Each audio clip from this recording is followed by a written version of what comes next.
Si vous étiez président de la France, vous diriez quoi à Zelensky? Vous diriez quoi à l'Europe? Et vous diriez quoi à Poutine qui, selon ce qu'on dit, pense beaucoup de bien de vous? Voilà. Bon. Alors à Donald Trump, travaillons ensemble et évitons de faire les réponses et les questions.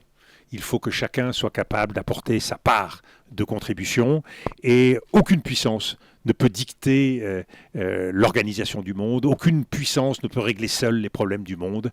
Nous sommes plus forts à plusieurs, il y a plus d'idées dans deux têtes que dans une.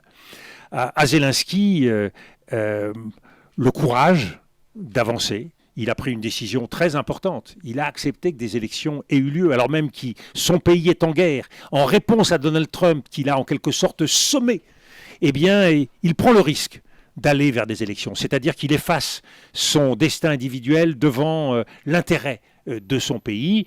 Et je crois qu'il faut savoir saluer le courage quand on l'observe comme cela. Le troisième, c'était... Il y en a d'autres. Vous diriez quoi à l'Europe? Vous diriez quoi à Poutine? Et vous diriez quoi à la Chine? L'Europe, relevez-vous.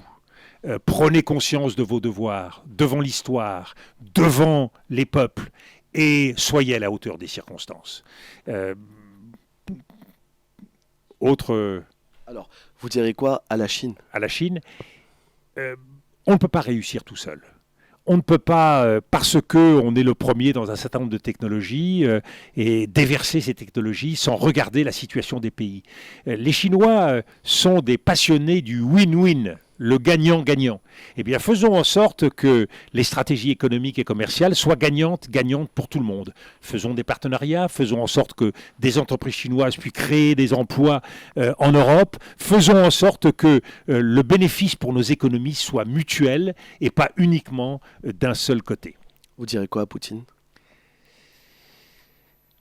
Qui, selon certaines sources, pense beaucoup de bien de vous. Enfin, je ne sais pas si vous confirmez. Évitons l'ivresse de la puissance et du pouvoir. C'est ce que j'ai dit à l'administration Bush, à l'époque, désireuse d'intervenir en Irak. C'est ce que je dis aujourd'hui à la Russie. La guerre n'est jamais la solution. Vous savez, en Europe et en France, on a des leçons à tirer. Napoléon avait construit son régime, construit sa puissance sur la guerre. Et puis, de guerre en guerre, il est allé trop loin. Guerre en Espagne, guerre en Russie. Et que s'est-il passé? Au bout du compte, son régime est tombé. Waterloo et l'effondrement de l'Empire. Eh bien, je crois qu'il ne faut pas toujours chercher à aller trop loin. Le pouvoir ne saurait se réduire à la quête de la puissance. Le pouvoir, c'est aussi de regarder les devoirs que l'on a vis-à-vis de son peuple.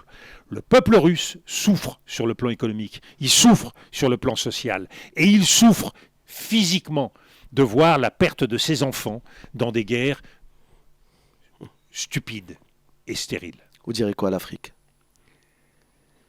Oser, avancer. Moi, je suis très fier. Moi, je suis né sur le continent africain. Tout à fait. Je suis fier de ses racines et je suis convaincu de l'avenir de l'Afrique. L'Afrique a beaucoup à nous apprendre.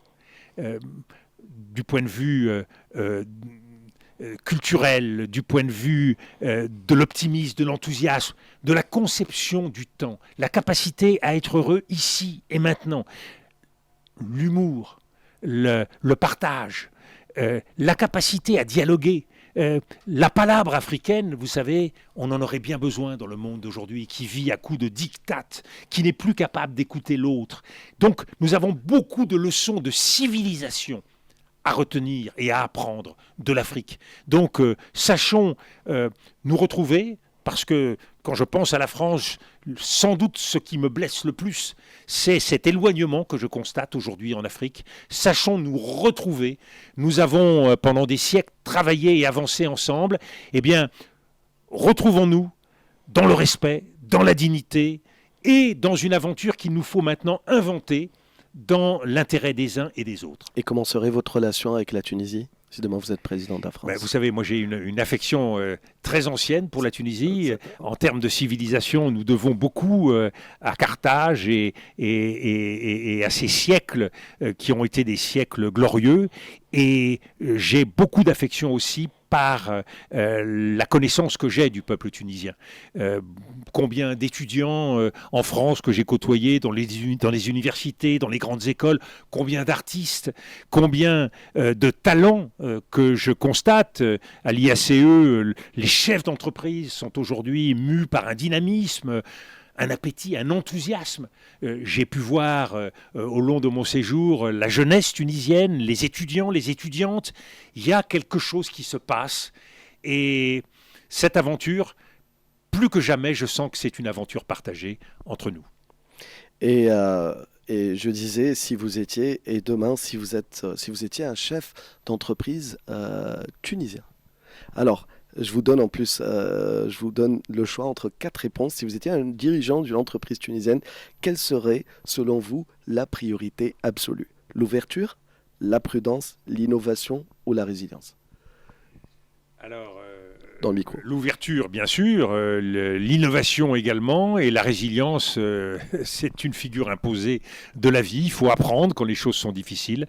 Donc oui, la prudence également. Donc vous voyez, c'est la combinaison de tout cela, mais plus que jamais, je mettrai en avant l'audace qui me paraît être la figure imposée du monde d'aujourd'hui. Vous étiez ministre de l'Intérieur, vous étiez ministre des Affaires étrangères, vous étiez Premier ministre et vous étiez surtout le plus jeune secrétaire général de l'Élysée. Donc c'est un endroit que vous connaissez très bien. Est-ce un endroit... La jeunesse n'est pas toujours un privilège. Mais aujourd'hui, est-ce un endroit que vous voulez retrouver dans d'autres fonctions, en l'occurrence celle de président? La bataille ne fait que commencer, les Français ne sont pas encore dans le jeu électoral, nous y rentrerons après les municipales, mais je veux faire partie de ce combat qui se dessine pour 2027. Parce que ce qui va se jouer, c'est la question de savoir qui l'emportera, des forces identitaires ou des forces républicaines et démocratiques. Moi, je veux croire que la France ne se reniera pas, qu'elle avancera dans la fidélité à elle-même, l'esprit des Lumières, l'esprit de la Révolution, sans céder à la tentation de la contre-révolution, du conservatisme, du repli et du retour en arrière. Donc oui, je veux regarder vers l'avenir.